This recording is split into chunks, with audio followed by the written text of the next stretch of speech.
Matthew Golden, again, I want to hear your thoughts on him because I think he would be a solid number 2 receiver in the league. Those guys are making big time money now, number 2 receivers. You could get a potential real deal value with a Matthew Golden or a Emeka Egbuka. So go ahead on Golden because he's the guy who there's big opinions on him, especially from the dynasty community who emphasizes production and early production in your career. Most of Matthew Golden's production was at the very end of his collegiate career, so he is on the other end of that. But then you see guys who, like big media folks like Daniel Jeremiah was on the show with us this week. He's a big Matthew Golden fan. He has him ranked as the number 1 receiver in the class. What? Really? Yeah. Okay.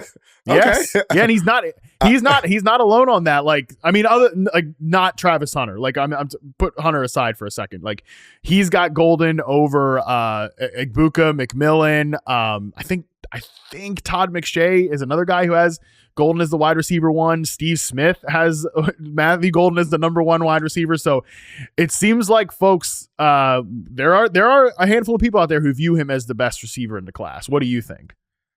I think that's crazy. I think that's nuts. And look, he's a good player, but I just think there's something to the idea that like almost all his production came in the back half of the season, which I honestly think is kind of a good description of his game because to me it's boom or bust.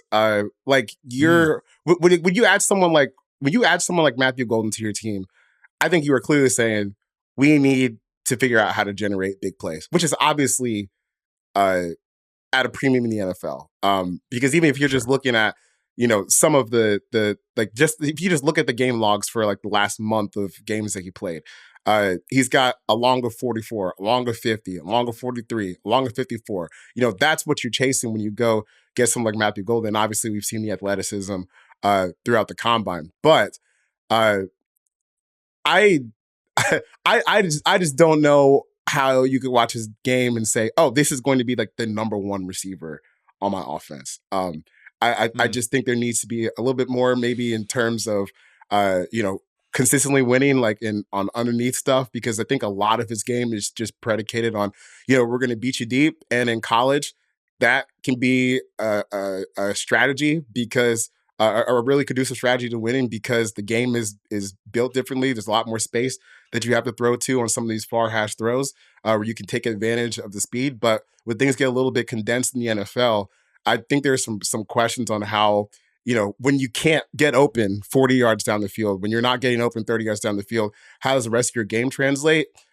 Which is going to be where the vast majority of NFL offenses operate because it's not, as big play oriented as college football. I just think that there's some concerns about how like the compressed part of his game works in terms of him being like the number 1 wide receiver on your offense. To me, he's like a high end 2 that has years where he looks like a 1 because he can get open, he can get deep, and once he gets deep, like he really can hit the afterburners and shred defenses.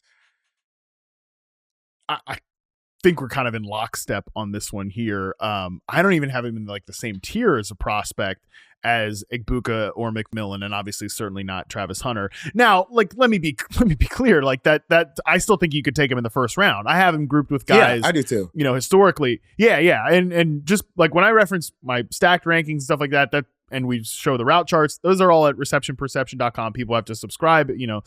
I'd encourage you to check it out. I'd love it if you checked it out. But with the stacked rankings, like I have them grouped with guys, like Zay Flowers previously, who again was a first round pick, and I don't think the Ravens regret that pick at all. The other guy I've got him kind of like very close to is Jordan Addison, and I kind of think that when you're looking at Jordan Addison, that's sort of the role I'd like to see Matthew Golden fulfill, because Addison has not been like a consistent player in his NFL career, but and it's only been 2 years, of course, but in the back half of last season, he was putting up these monster games and making these monster plays because he's the number 2 receiver across from one of the 2 best receivers in football. And like the entire point of the Vikings drafting Jordan Addison, and Kevin O'Connell even said this when they took him, is that he was going to get some of the easiest coverage looks in the NFL. And because he's not a perfect route runner, but he's a snappy route runner. I think Golden is also like a snappy route runner, really good against zone coverage.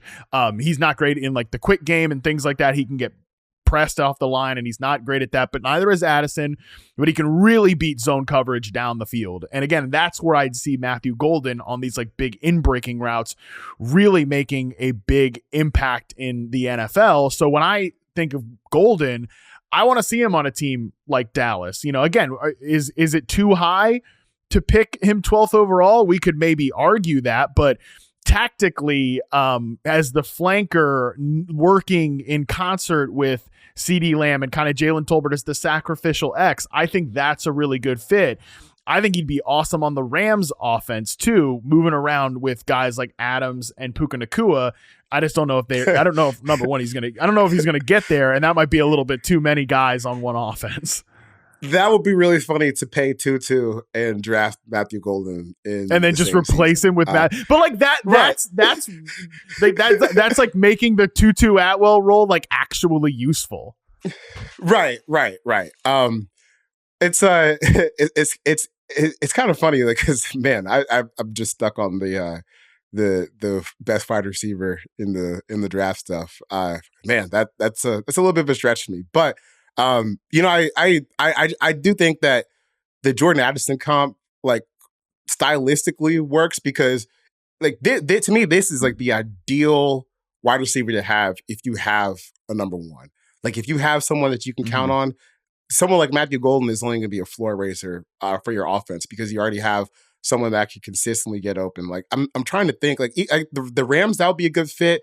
That'd be a lot of mouths to feed. You know, in one off season, you know, I'm sure someone's getting the short end of the stick, and it will probably be Golden based on how we know how Stafford likes to operate. If he's got two dudes, those guys will get the targets. You know, it's been true at every part of his career. If he's got two guys he trusts, they're getting targets, even including guys like Theo Riddick. So it's kind of tough to see that as the cleanest fit. But I think as you start scrolling down like the first round of the draft, I think a spot that I don't know if they would take him because they tend to like bigger guys and they like the blocking, but I think Green Bay would kind of be an interesting spot for him because they just need someone who can take the top off of the defense. Like when we saw the Packers at their worst this year as the season went on, I think the offense just got so congested.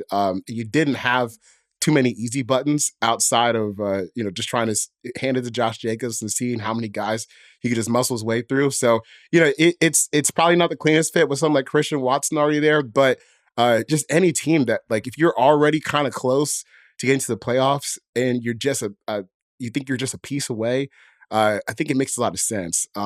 You know, even someone like I think Houston would even make sense for Golden because they kind of have to rebuild their wide receiver room.